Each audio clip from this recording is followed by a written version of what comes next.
for J.J. McCarthy. Caleb Williams got it started. Remember this 9-yard touchdown run in the first quarter? Bears were well ahead. Looked like they were going to put this game on ice at home. But that's when J.J. McCarthy turned into 9. You know, his alter ego.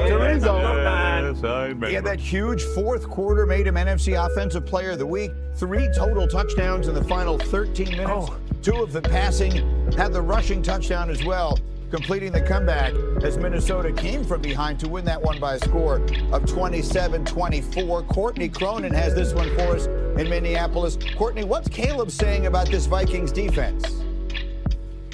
Greeny, there's not another coordinator that Caleb Williams talks about as much as Brian Flores. At this time last year, the #1 overall pick was getting acquainted with the coach he called the king of the cover zero blitz and learning just how difficult it is to go against a Minnesota defense that can change its strategy game by game. Williams told me that you can go into a game expecting it to look one way and that it's kudos to the Vikings that they can completely change it up on the fly. That was the case week 1. Williams went in expecting to get blitzed a lot, only saw it on 16 of 43 dropbacks, and he stressed that going against a Flores defense, you have to be so mentally sound because it challenges you at the full mental capacity that you are and that you can be. Ben Johnson agrees. When I asked him about going against a Flores defense, he said it brought him back to his days in Miami when Flores was a part of the Patriots defenses for 8 years, and the challenges that poses a play caller is that you can expect them or game plan for them to major in a certain front and that they might not do it in a game, and then you run the risk of players overthinking, playing slow, and allowing that defense to feast. Johnson said that he expects Flores to keep him guessing throughout the game, certainly because of personnel change. No Harrison Smith. Harrison Smith will be playing today. Jonathan Bernard played in week 1. In week 11, Vikings will be without their star pass rusher. All right, Courtney, thank you. And, of course, we spoke to Colston Loveland, the Bears tight end, a little bit earlier. We have some time for both these quarterbacks in this game, right? Same draft class, fascinating stories. Right now, let's start with Caleb Williams. The story is he is clearly ascending, playing great.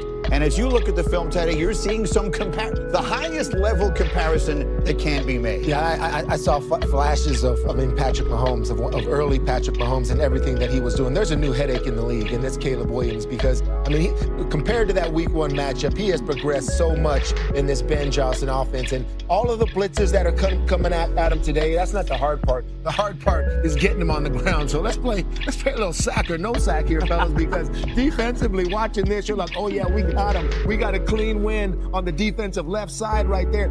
That's a sack, right?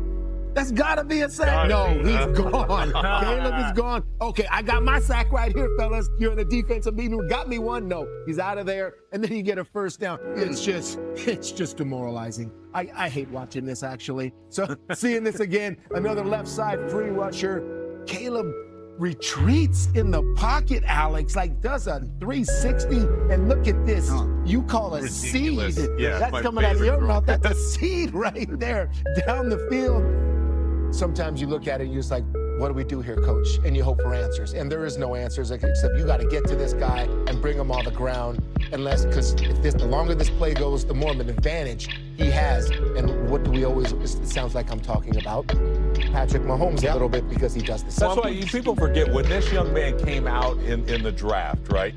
He was said that this could be the next Patrick Mahomes. Everybody, are you kidding me? But you see the glimpses right here. It's coming. That's why they say he's a generational talent. Right. It's not how he's playing right now, but the talent we see. And that talent is getting better and better and better. Brew, you talked about it, how it's getting better. Ben Johnson, right? That matchup between, head coach and quarterback is phenomenal. And you know what's changed the most? That I haven't heard a single person talk about. Where is it specifically? It's got that he's underneath center. But I thought he could not do that. I thought he's going to be a gun. Oh, really? Well, let's take a look at it. Last year, his QBR went underneath center in the play action game, 28.4. This year, 81.6. 81.6. Wow. You mean he's learned how to play the NFL game and not just playing this backyard, throw it behind the Buick college football stuff? That's what he's doing. You got a real NFL scheme, an NFL coach that knows what the hell he's doing. with a generational talent. That's why the guy is getting better and better and better. And Rex, to be fair, some of that just takes time. And obviously, it's amazing to pair him with Ben Johnson. And you're going to see, obviously, as the reps accumulate, he's going to get better and better at playing under center, which he has. But last week, you said it. I mean, he should have been sacked, I think, 8 times in that game. And they couldn't pull his flag. And so many of them, the thing that I loved, he gets out of a sack and throws the ball away even, right? Again, I think his receivers had 7 drops as well. But he was the best player on his field, and he just kept coming. Didn't take a single sack in that game last week against the Giants, right? This is a guy that took a lot of sacks last year as a rookie. And I think he's learning to play, keeping himself out of these bad situations. And then the way he's playing in the fourth quarter. You said at the game-winning run, he's under center, it's play action. He finishes it off. I just really love the development I've seen and the toughness out of the kid. It's freaking snowing. It's in Chicago. It looked miserable. Yeah. And this guy just got better and better. Alex, remember we're sitting there watching. We're like, oh, my goodness. Oh, my goodness. Yes. He got out of Houdini. He's getting out of it again.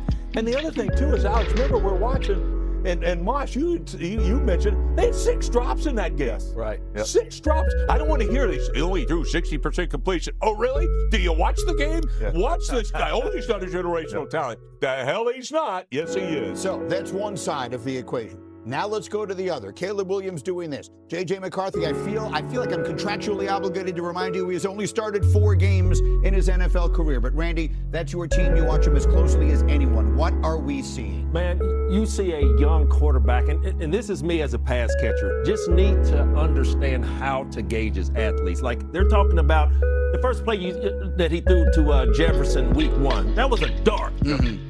But besides Jordan and Addison, I think that J.J. McCarthy, Kevin O'Connell needs to understand how to gauge their athletes because at points of there comes a point of time in games where he escapes the pocket. There's the offensive guy right there ready to catch the ball, but he's giving him a fastball. So I just think there's some little things to be able to clean up because we've seen what Ben Johnson, we sit up here talking about what Ben Johnson has cleaned up in Caleb Williams. Now it's time for Kevin O'Connell to clean up his young J.J. McCarthy. And all the expectations on J.J. McCarthy, yeah, bring him on, continue to bring him on. And the reason why, because this man got drafted coming from a national championship Michigan Wolverine. So all the controversy, all the negativity, yes, bring it on. But if there's one thing that I can definitely see Kevin O'Connell helping a young quarterback is gauging his athlete. You don't have to throw hard footballs to your running backs and your tight ends. If there's one thing I'm looking at, I'm going to see if that changes. Yeah, with JJ, it's not September. You know, it's not preseason, and this is basically what it is for him. Right now. I mean, unfortunately, Thanksgiving's coming up and you're supposed to be playing your best, but the Vikings have a quarterback that I watch as a defensive player just saying, if he just took away about 4 of those, what the heck is he doing? Mistakes on the field. It's not happening. No, he's going to have those throughout the course of the year. So if I'm a Viking fan, how's JJ look in December? I mean, is he progressing to where he's adopted what Kevin O'Connell wants? This is the hard part if you're a Vikings fan. You look at his peers in his draft class. You look at Drake May, who may well get the MVP at this point. Jayden Daniels had the best rookie season of all time. Bo